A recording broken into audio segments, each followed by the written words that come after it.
После похорон Алины прошло 10 лет. Но для Никиты казалось, что это было вчера. Ветер шуршал в сухих осенних кронах, когда он стоял на краю кладбища Святого Маврикия, место, которое он избегал целое десятилетие. Он не навещал могилу своей сестры с самого дня похорон. Ему тогда было всего 8. Слишком мал, чтобы по-настоящему осознать, что такое горе. Слишком мал, чтобы задать вопросы, которые преследовали его все эти годы. Теперь ему 18. Он стал выше, умнее и куда беспокойнее.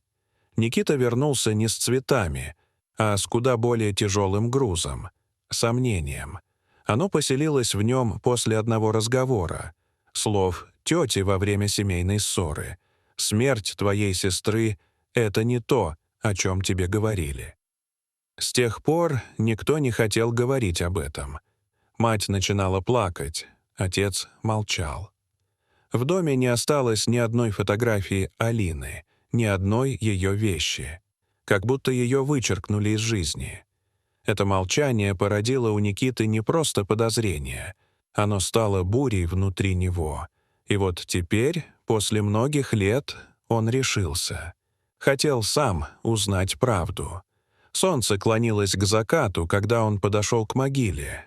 Простая плита, утопающая в зарослях. Надпись почти стерлась, но все равно было читаемо. Алина Орлова, любимая дочь и сестра. Никита опустился на колено, аккуратно смахивая грязь с камня рукавом. Рядом он положил рюкзак, в котором были лом, перчатки, фонарик и письмо. Именно оно стало последней каплей. Письмо пришло 3 дня назад. Без обратного адреса. Внутри только 5 слов. Она не там, где ее похоронили. Никита не мог забыть эти слова. Он вспоминал похороны. Закрытый гроб, запрет проститься, торопливое захоронение, полная тишина после. Все казалось неправильным. И теперь он стоял на краю необратимого. Никита натянул перчатки и начал копать. Он не боялся, что его поймают.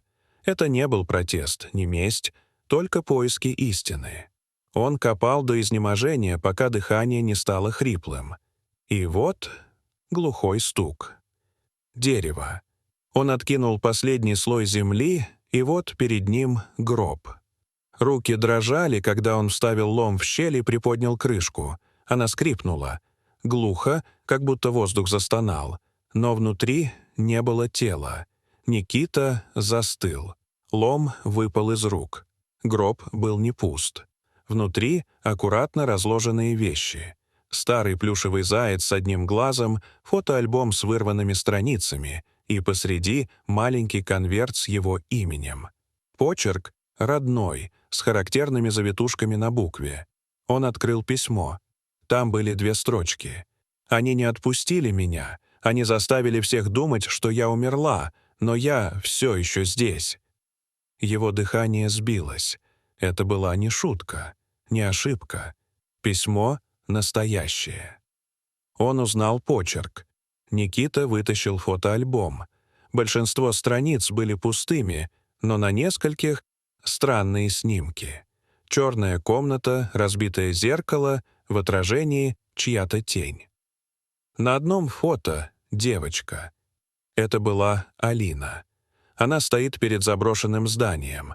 На стене за ее спиной символ — круг, перечеркнутый вертикальной чертой. На обороте снимка «Ищи того, кто наблюдал». Никита вспомнил. На похоронах был человек, которого никто не знал. Весь в черном. Он стоял в стороне и исчез до окончания похоронной церемонии. Никита тогда подумал, какой-то знакомый. А если нет? Сзади послышался хруст. Он резко обернулся. Никого. Только ветер и листья. Он быстро спрятал письмо и фотоальбом в рюкзак, засыпал гроб и встал. Все его тело было напряжено, сердце грохотало. Он посмотрел на кладбище.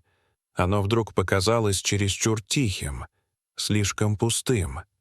Земля будто наблюдала за ним. Никита знал, это только начало. Алина не умерла. По крайней мере, не так, как ему сказали. Он поклялся узнать правду.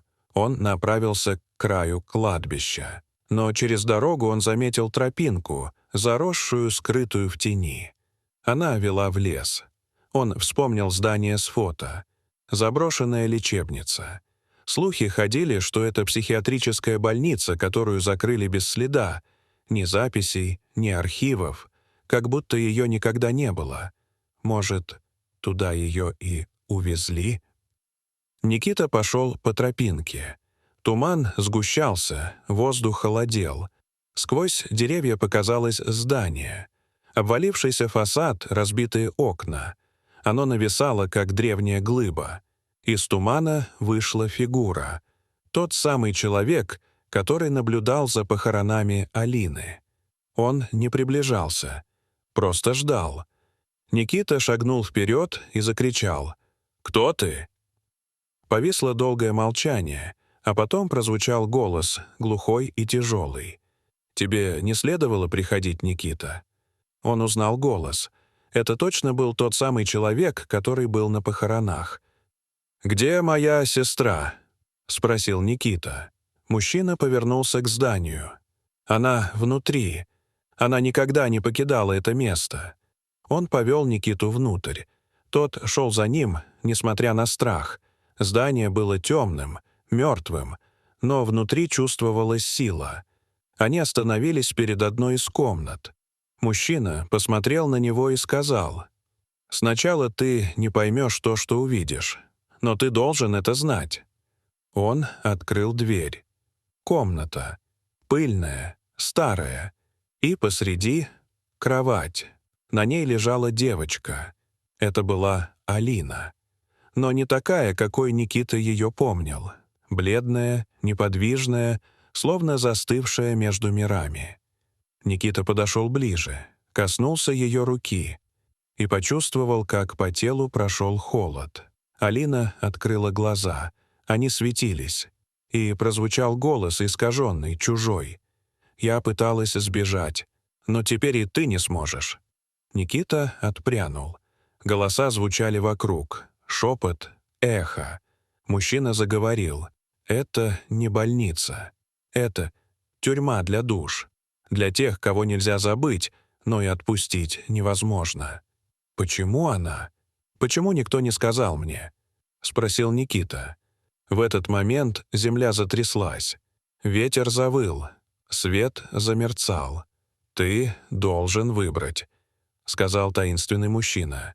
«Либо оставить все как есть, либо освободить ее и открыть то, что скрывалось веками». Никита посмотрел на Алину. Она прошептала: «Помоги мне, братик». Он схватил ее за руку. Вспышка. Свет, крик, мир исчез, а потом тишина. Никита открыл глаза.